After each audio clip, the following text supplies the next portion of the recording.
Vast majority of our students are first generation learners or come from maybe economically underprivileged backgrounds. We are very sensitive to their requirements as well. We do have a lot of students joining us from Tamil medium backgrounds. So communication and language focus is the first part of what we do. The second year is definitely on communication skills enhancement. And the third year is your employability skills segment. A women's college exclusively run for uplifting the downtrodden women or the children who come from the economically weaker sections. The very basic purpose of starting this institution was only to uplift women, the girl children. Until now we have that in mind in whatever activity that we do. Everything, it's only student focused. Our core principle here is to help the current generation of learners be ready for a future that's uncertain. Prepare them in advance for jobs that don't even exist yet. So the students are very much involved in running their own Insta page for the college, in making their own reels for our promos, for our events, for the student segments. So they get to experience the joy and the fun side of it. And we also teach them how to leverage it for their careers. So for example, giving them a LinkedIn training, for example, how to use that well, or how to embrace AI for their academics, for their development. The world is waiting to receive them, where we are given that responsibility of equipping that student. We stick to our principles so we can lead by example. 30 days, 30 minutes of physical activity, everybody gets involved. So whether it's a faculty or a student member, everyone is now geared to learn certain things.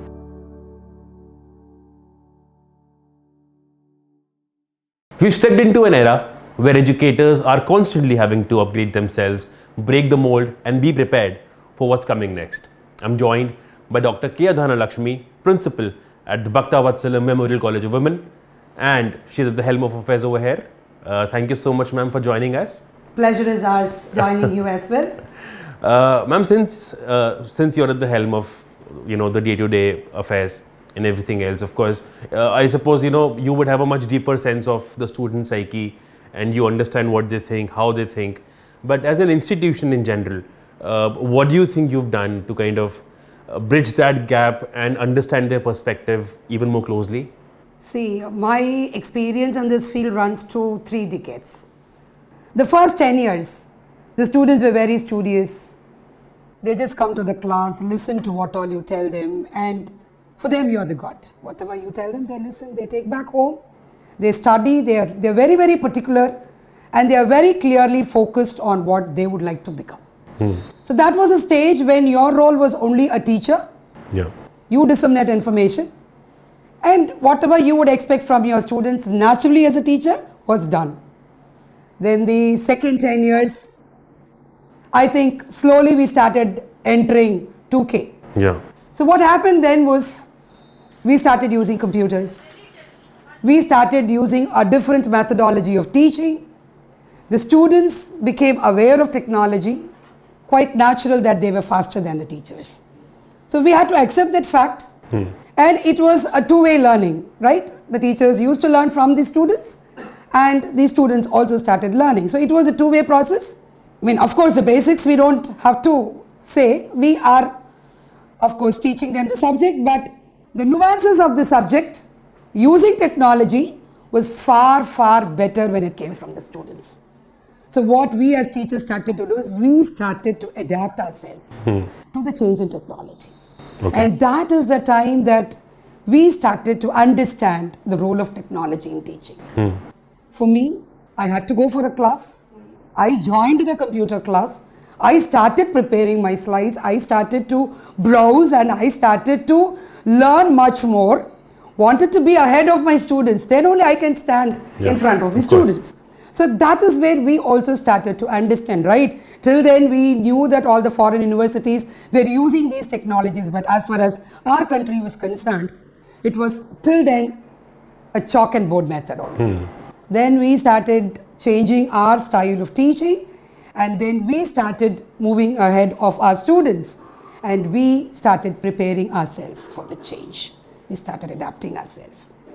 The last 10 years, if I could say, it's completely a different world. And especially post-pandemic, We have taught the children how can you still take up a career without attending colleges. Yeah. See, probably if you ask me, my fingers are crossed. Then what is the role of a teacher, right? So when we started to think in this angle, I felt we had given them the luxury of staying at home, attending online classes, Right. doing all their assignments, everything through online. And we were compelled, that was something drastic. It took some time for us to adjust. Yeah. But there was no other go, and that was the order of the day then. 1920, 2021 were the 2 years which not only taught the teachers but also the students a different style or a different perspective of education.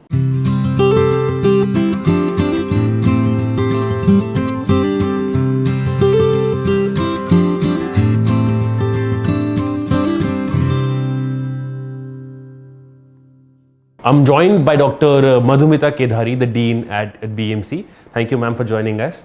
Pleasure is mine.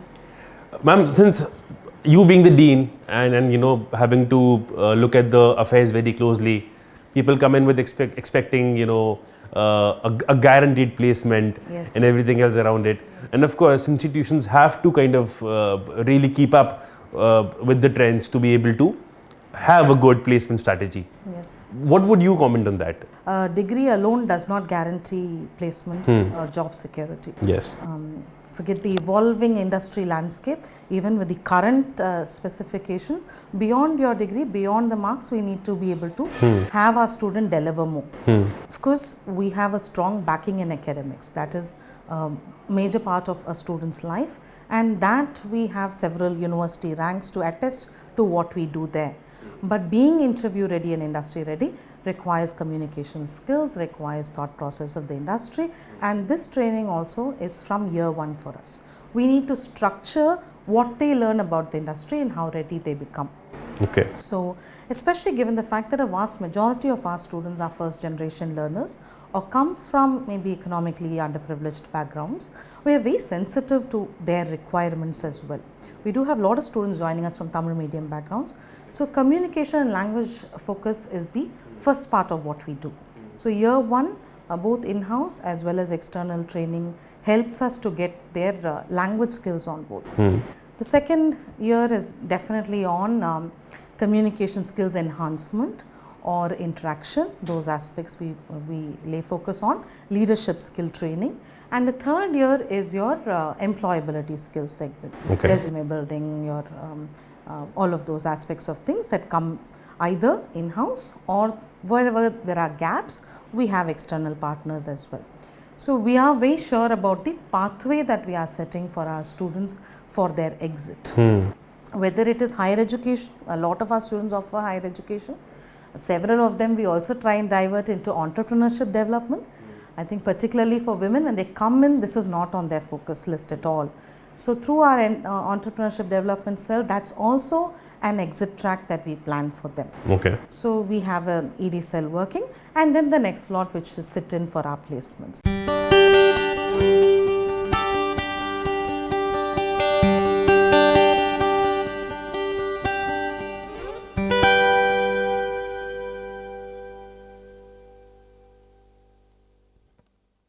I'm joined by Mr. Varun Krisana, the Executive Director of BMC. Mr. Varun, thank you for joining us. We're stepping into an era where professions from all across spheres are having to either embrace AI and automation. That obviously largely includes the education sector as well. As an educator yourself, what is your overall take on AI and its overall application? Do you really advocate for students to embrace it, while they can? No, I mean, that's a foundational question that you started off with.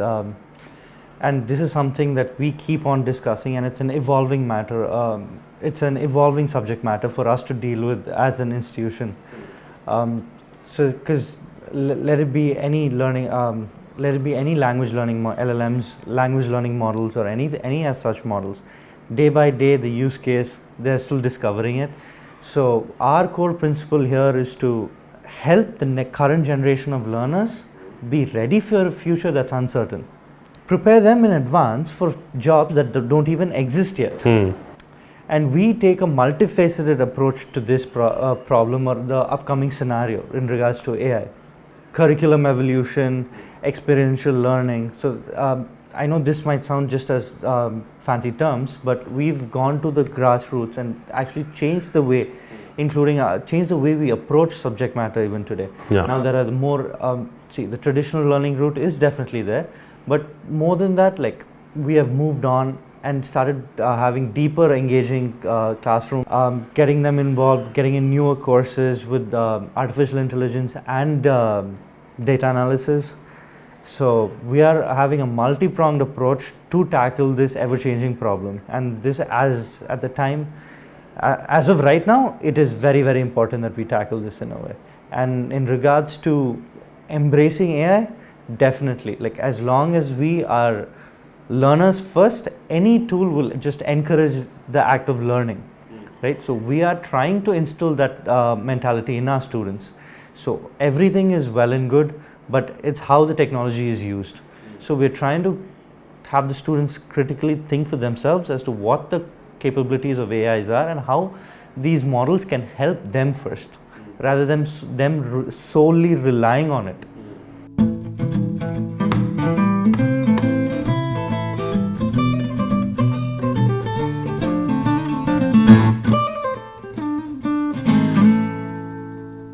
The mark of a good college cannot just be grades and rankings. Course. Of course, while Very true. of course, while we were having to deal with an era where everything was just stationed at home and we were just connecting virtually, even classes.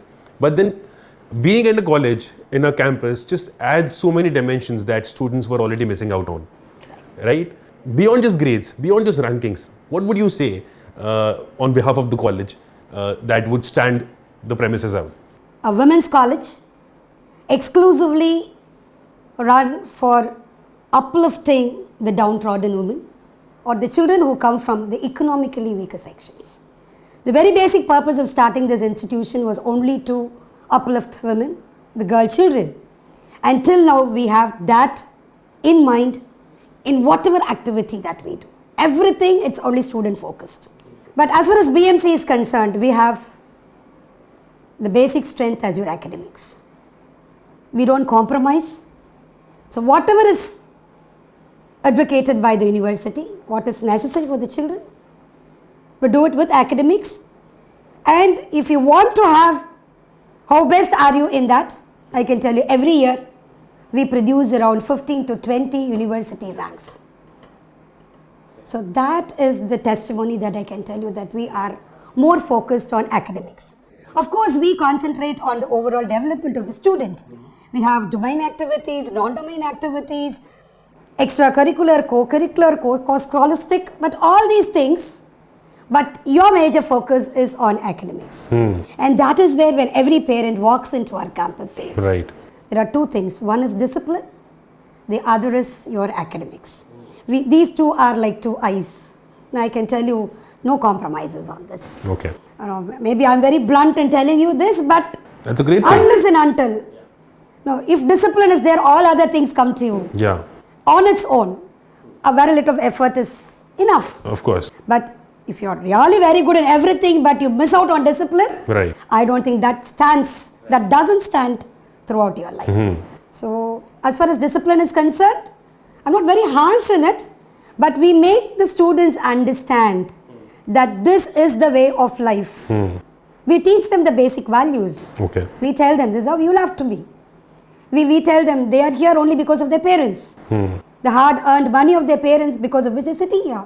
And it is their responsibility, their duty to study properly, get equipped. Then they walk out. The transformation has to take place when they enter into the campus and they walk out of the campus. That change, that transformation which we are looking for is the basic identity of BMC, right?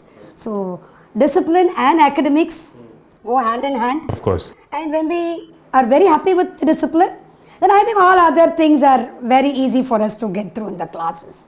And the children will listen to what all you tell them, and they will take it in the right sense in which it is being told, and even when they walk out, I'll tell you, the students are the brand ambassadors of your institution. When they are very happy, they go and tell the others, and because of which we get the students every year, the parents who come here exclusively for these two things. And I'm very proud in saying that we don't lose out on these two. Wonderful. Of course, while we are at an era where especially the young ones, they're more into social media, does that kind of become a challenge for an institution to kind of, make them learn something meaningful, Correct. work on their craft while they are so addicted? If not addicted, they're still, having to spend a lot of time. What is that challenge like, and how do you cater to that, something like that? We want to teach them how to embrace that aspect of learning. Okay. So it's very easy to say that they would only be on it for an Instagram or for the short term dopamine hit, but we don't always only see that. So it's the fine tuning that matters in my opinion. Okay. So what we do for them here is, yes, give them space to do that. So the students are very much involved in running their own Insta page for the college, in making their own reels for our promos, for our events, for the student segments. So they get to experience the joy and the fun side of it. And we also teach them how to leverage it for their careers. So for example, giving them a LinkedIn training, for example, how to use that well, or how to embrace AI for their academics, for their development. So these are things that we fine tune them, use it for this as well. Okay. So we've recently moved on to a digital space for our newspapers. We know they are on the device. So if they are spending 2 hours on their device, they might as well spend 1 hour reading the Hindu on it, for example, right? So that's what we're giving them, alternatives. And for those who are not yet ready to embrace a 50-page PDF newspaper or the Frontline magazine on it, we give them the top 10 news. So if you're on it for an hour, I'd like you to do this for 30 minutes. Okay. So we're giving them replacement options because this is the reality that they are going to have to live with. So if we teach them responsible use, then why not?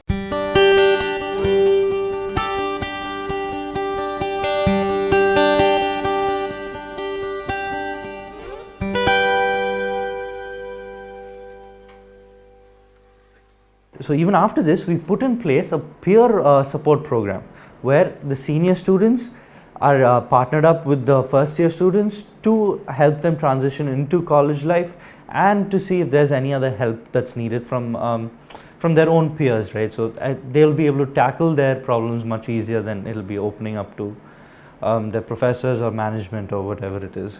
And lastly, we encourage holistic development throughout, right? Like, so even though we are based out of academic rigor, that should be balanced with healthy lifestyle choices and work-life balance, right? So we instill these values right from the start, like be it our professors, be it our principal, be it anybody associated with the campus. We stick to our principles so we can lead by example.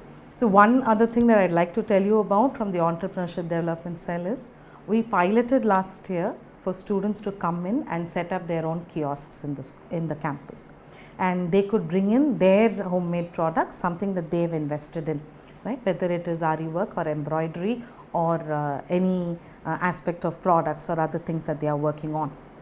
So this got off to a good start, and this year we have actually developed it as a proper incubation center for our students, and they would get to run their own student kiosk and be incubated here, so that from these baby steps they can fly out into the world. Right?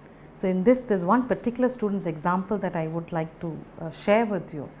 We had an RE training workshop last semester, and this girl trained under that program, trained in that boot camp, and has been practicing with her family and neighbors, and today is confident enough to be part of that kiosk. And I think very soon she would have a BMC label and be clothing all of us for our events. So this is, I think, the change in progress that I can actually track. So we're not talking about a change that will happen 10 years down the line or 5 years down the line. This is a movement that's happening today, and the transformation that we are seeing in action today. And this is something that's very meaningful for us. As I told you earlier, it's not only academics, we also concentrate on the extracurricular, co-curricular.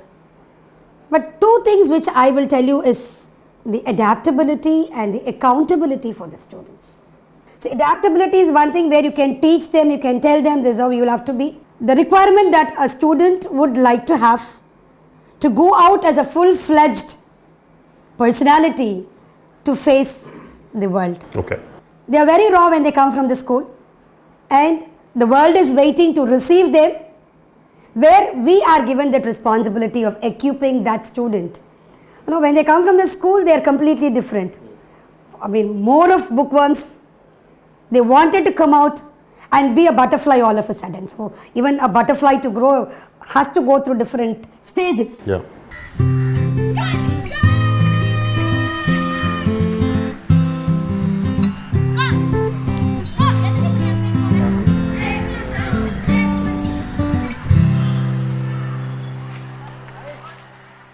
Another aspect that I'd like to discuss with you is the importance that we give for sports in our college.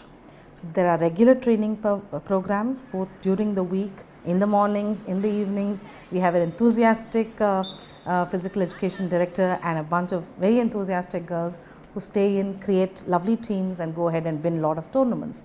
Last year we conducted the very first boxing competition for all women's colleges in Chennai. We were the first ones to bring that on board.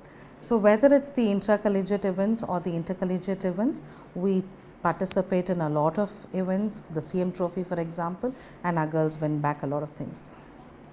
But sports can't just be restricted to those girls who've been in training for a long while. Right? So we want to create a space where there would be a fitness opportunity for everybody. And I think particularly for women, fitness is not on their agenda.